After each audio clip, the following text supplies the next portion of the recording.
tonight's topic was supposed to be beyond the obvious. So I think, well, why not talk about myself? What makes me me? If you hang around with me here at school, one of the things you hear me talk about all the time are these words, kindness and respect. These are actually very, very important to me. And I think every member of this community needs to have those as part of their vocabulary. However, when I was head of senior school here, I used to have my office across the street and I had a big sign on the wall. And the word I talk about all the time was integrity. And I actually think integrity is the most important word in my vocabulary. And so the most important word in my vocabulary, because I actually believe that your integrity determines who you are as a human being. Now remember that, because I'm going to come back to that a little bit later. Now, when I'm hanging around school here, if you ever watch me interact with stuff, I'm always trying to be very calm and stoic. We've always got this, you know what? We got this under control. In fact, if you've ever seen my coffee mug that I carry every day, and I have carried it every day since I've had this job, it actually says on it, keep calm and let Mike handle it. And if you don't believe me, come and see you later, but I actually have that coffee mug. What's happening underneath the surface? What are the core values that make me tick? Well, how do I make my decisions? And have you ever asked yourself that question? What underlying features make you decide to react the way that you happen to react? You know, good and bad. What are the underlying values that determine who you happen to be? Now, that being said, he's absolutely right. Public speaking is a big fear of mine. It freaks me right out, and I really don't like to do it. It actually reminds me of a comedy skit I saw by Jerry Seinfeld a few years ago, where what he said was he was doing this thing on fears, and the number one fear in the United States happens to be public speaking. But the number two fear in the United States happens to be dying. So in his little stick, he talks about the fact that means if you're sitting in a funeral, there's more people sitting around you that would rather be in the box than deliver you. Go. Think about that. Anyway, I'm going back to the public speaking. It really does. Public speaking freaks me out and makes me very, very, very nervous. You ask my wife, I've not slept well for the last 3 or 4 nights. Thank you very much, Adam, if you still have. Then you're going to ask yourself, what is he doing here? Like, why would I ever sign up for a TED Talk if I don't like public speaking? Now, if you know me and you understand how I think, you wouldn't be surprised. All right? For the record, I really, really, really do not want to be here. But I wouldn't have missed it for the world. It's very important to me. Right? Recalling okay. I can talk a little bit about my father as to why I am like I am. My father passed away about 8 years ago, and my father is a cornerstone of my life, always has been and always will be. I have the utmost respect for my dad. I try to emulate him. I would argue there are times I've tried to be him. And at the same time, the most important thing in my life was that he was proud of me. Now, when you're little boys, sometimes you make decisions without really thinking things through. So my dad happened to be a very good piano player. He was a very good piano player. So I wanted to be a piano player just like my dad. Okay, so I said to mom and dad, I said, listen, you gotta sign me up for piano lessons. They're all excited, they signed me up for piano lesson. Flaw in my thought process. It turns out, you may not know this, but if you want to get good at playing the piano, you have to actually practice.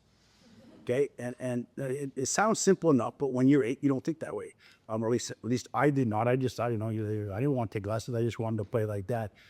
For the record, the only thing that me signing up for piano lessons did was great friction between Dad and I. My dad was a very good athlete as well, and he was an accomplished academic. He was a professor at McGill for many, many years. But what was great about Dad as a parent was he never insisted on anything. I have 2 brothers. He never insisted that we play hockey and baseball. Never insisted that we go to church. Never insisted that we go to university. However, what he did always insist on, always, was whatever we decided to do, we had to do our very, very best at it. We had to give it our all. That's a tremendously good lesson for first of all, 3 young boys to learn. Has been very good for us as parents, as we have had our own kids at this point. I've been in education for 37 years, right? I've been a teacher, I've been a coach, I've been an administrator, but I've been for 37 years. And one of the other things that my dad taught me is the importance of modeling the behavior you expect out of your kids. He always told me that people, kids and adults, will do things a lot quicker if I model them and do them than if I just tell people. All right? So let me take you back again. I'm 21 years old. Still living in a home. The Downey house is in Senadol, which is on the western tip of the island. And my mom and dad had put a few different additions on the house. And I'm sharing a bedroom upstairs with my little brother, Tom, which many of you know as the other Mr. Downey, who works here at the school as well. And we're running wire. So dad's out on the roof. So just outside the window of our roof is a roof over the kitchen. So dad's standing out on the roof. I'm inside the window, we're drilling pole. Now he had bought a special drill bit to go through whatever the wall was made out of. Not important what pole is. We're drilling and we get partway through and the drill bit snaps. And my dad swears. Right? Now my jaw dropped. I'm a 21-year-old and I had never ever in my life heard my dad swear. I wanted to yell at him, Dad, you know what that word means? But if you know my dad and I look on his face, it was pretty clear that sometimes you gotta keep your mouth shut. So I did. I didn't say anything. But of course he knows what those words mean. He never swore in front of my brothers and I because as far as he was concerned, that was the behavior that he had to model or what he expected for us to behave. And I don't believe I ever swore in front of him my whole life. I don't think, okay? Anyway, the most vivid memory of my childhood was walking by my parents' bedroom. My dad was in there when I was about 10, and he's kneeling beside the bed praying. And this was actually, believe it or not, a life-changing thing for a 10-year-old. And I know it may sound silly. Now, I grew up going to church. We were always to church.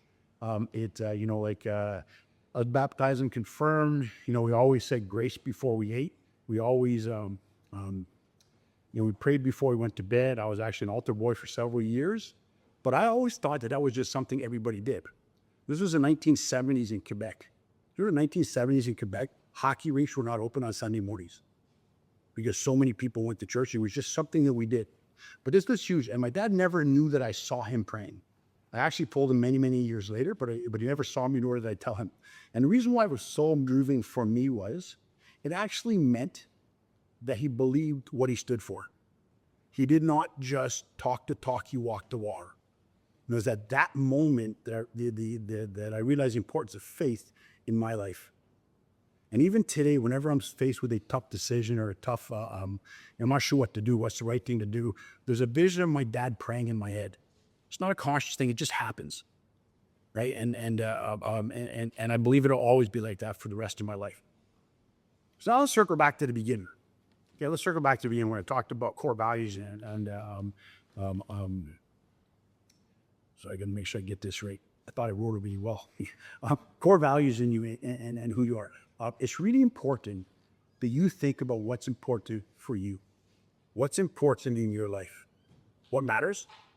What doesn't matter? For me, it happens to be things like kindness and respect. But you all have to decide what works for you, what makes you feel good internally. And never ever worry about what other people think. It doesn't matter what other people think. What other people think, that's external stuff. I'm a firm believer that you have to feel good about yourself internally before you can actually show everybody else your best self out on the external side. And to me, that's how I define integrity. And I believe that is how you will be remembered and admired. Thank you.